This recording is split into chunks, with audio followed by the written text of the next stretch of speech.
Greetings, my social media friends. It's Jenny on the Growth Agenda. I come with the second episode of the book Outwitting the Devil by Napoleon Hill.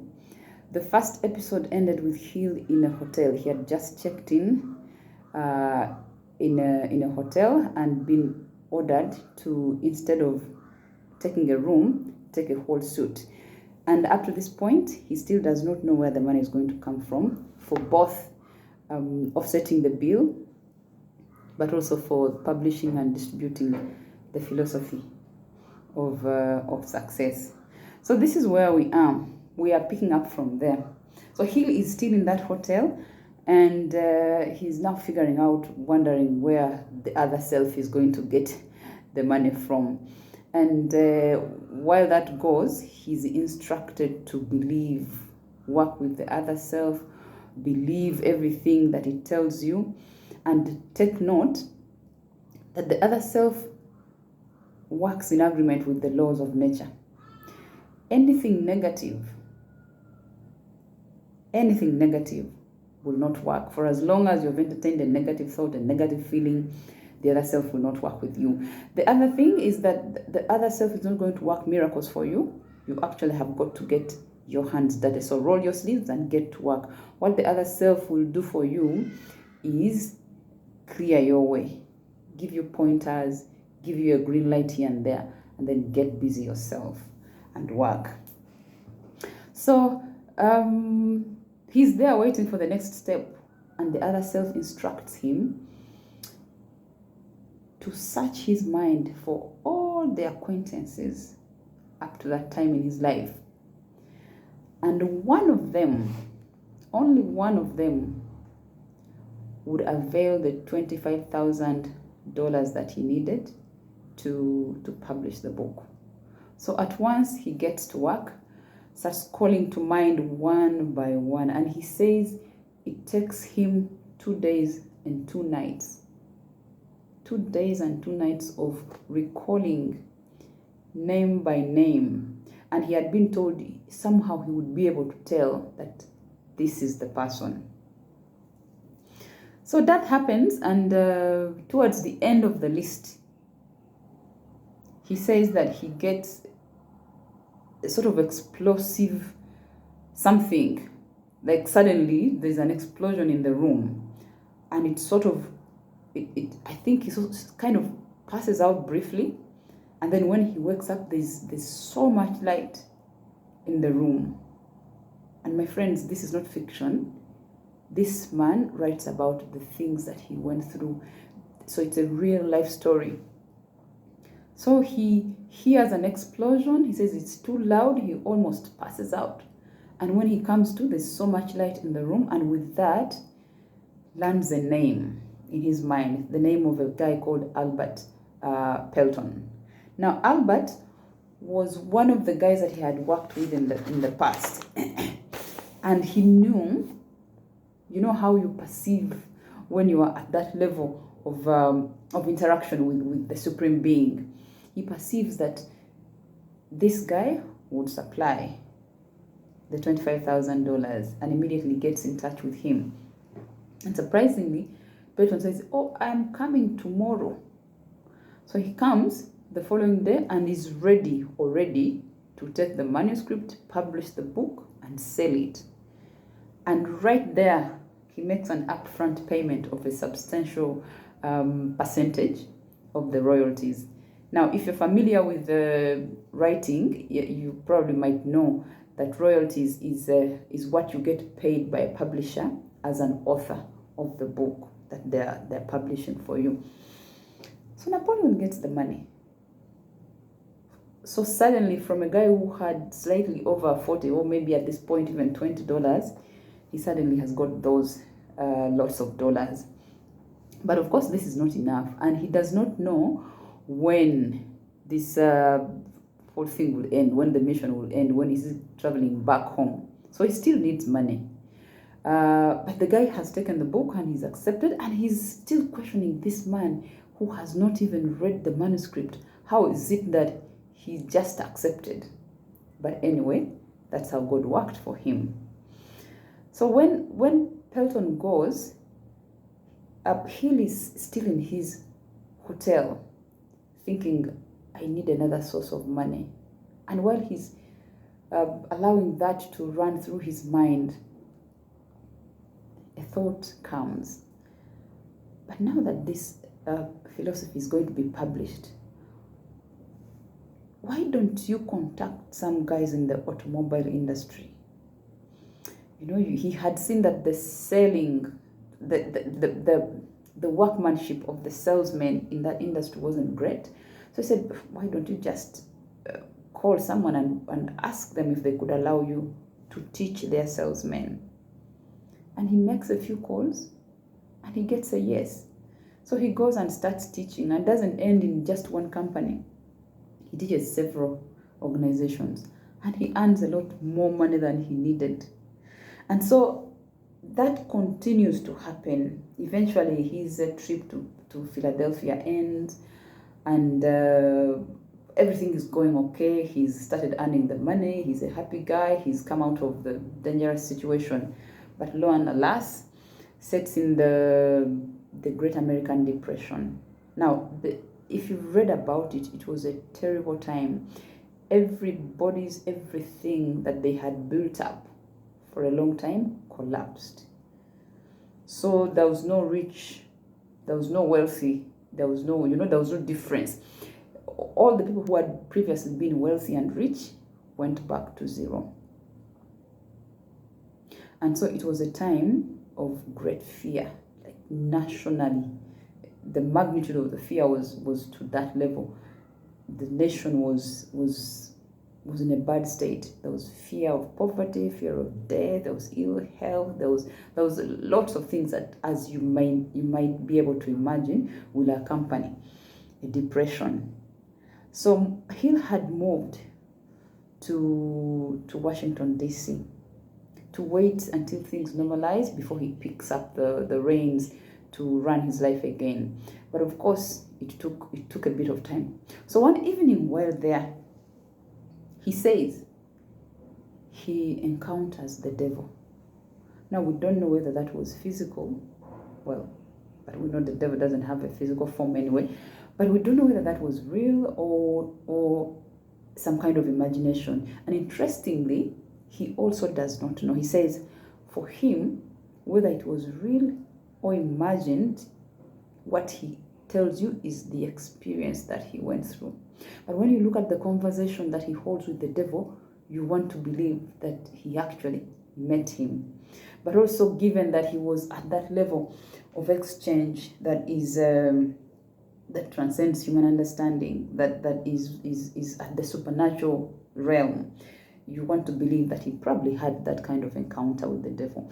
And the subject of their conversation was how he controls the universe. And the devil says, I control over 98% of the people. And that the people that he controls are those who do not use their minds. So if you open up your mind and he enters, his work is to make sure that he ultimately takes full control over it. So Napoleon asks, so what tool do you use to get people to surrender their minds to you? And he says, fear is one of my greatest tools.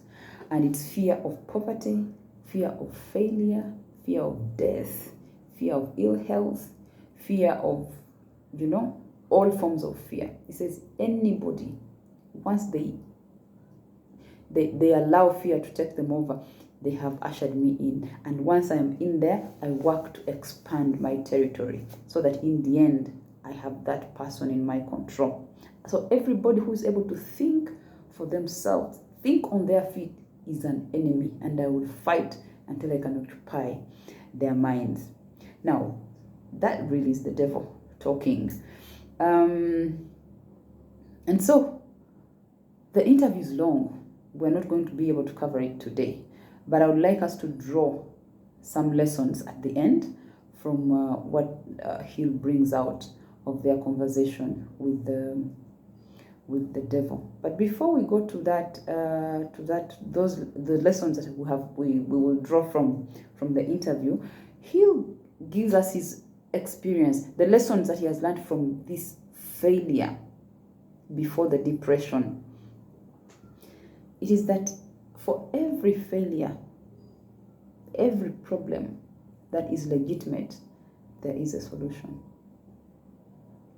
For every legitimate problem, there is a solution, and our work, your work as an individual, is to look for it.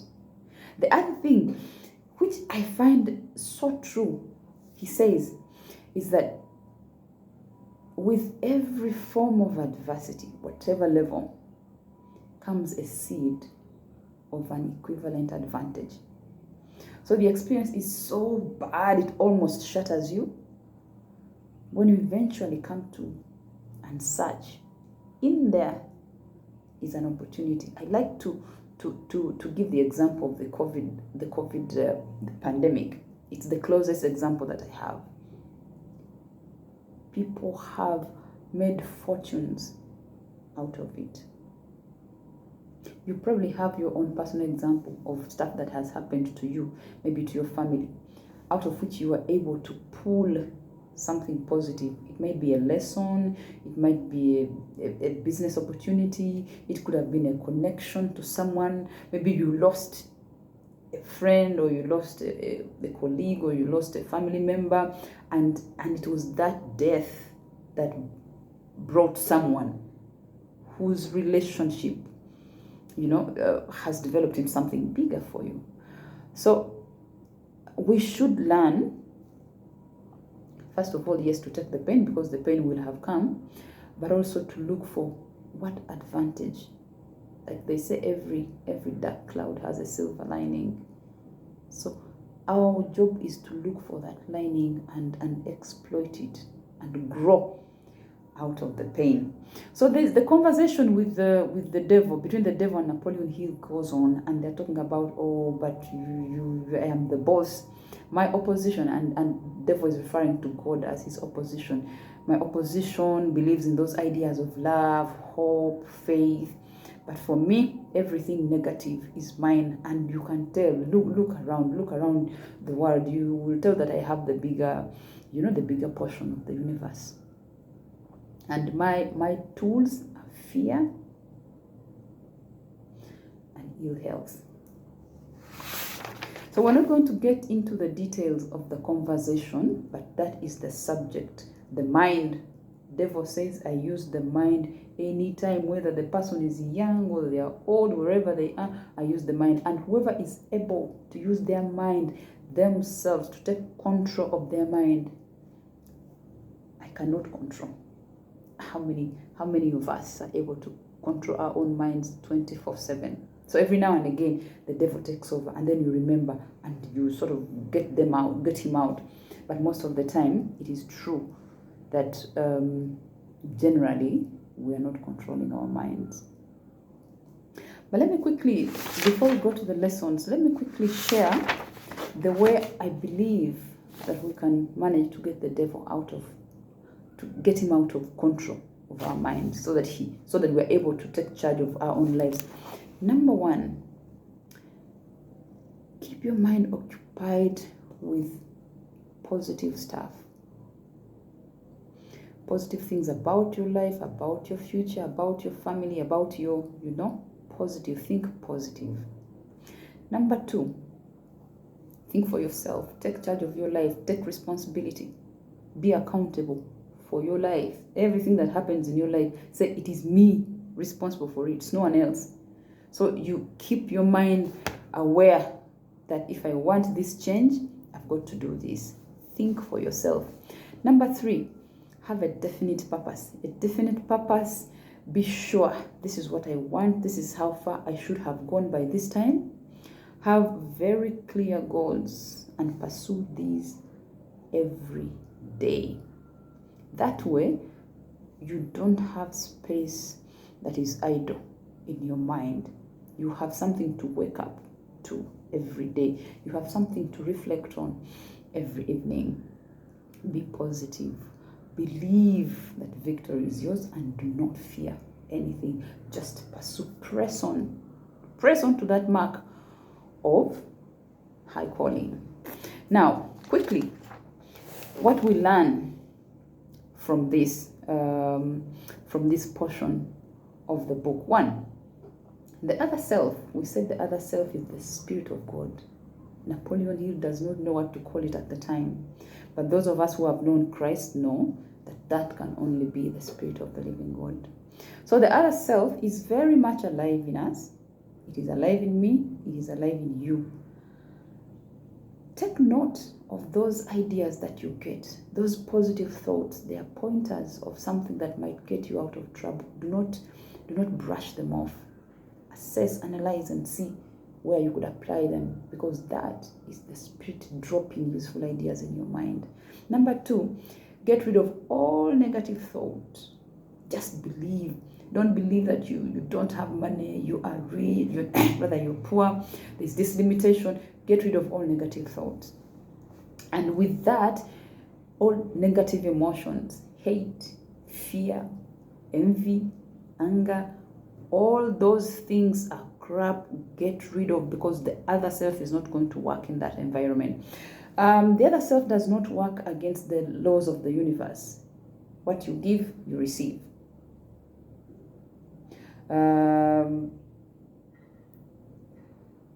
The laws of the universe, like the law of attraction,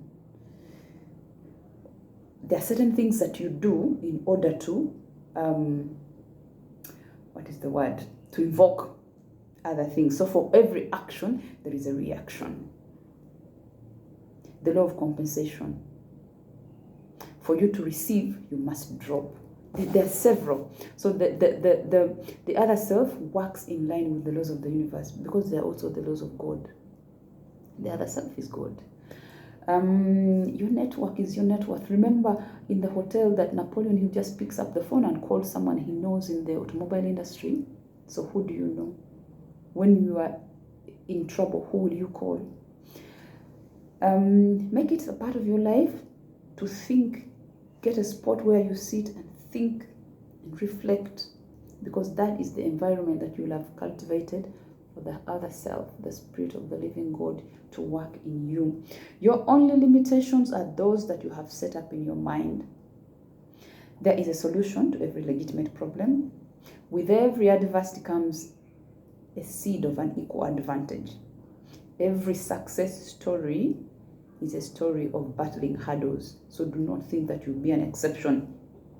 Give before receiving, and pray with purpose. Don't just blah, blah, blah, blah, blah, blah, blah, blah, blah. Pray with purpose. Very clear, so that, because you know God is a God of order. We are going to come again with a continuation of the interview between Napoleon Hill and the devil. We cannot have it verbatim. I can only draw lessons from it so that we learn to improve our lives. Thank you, and be blessed.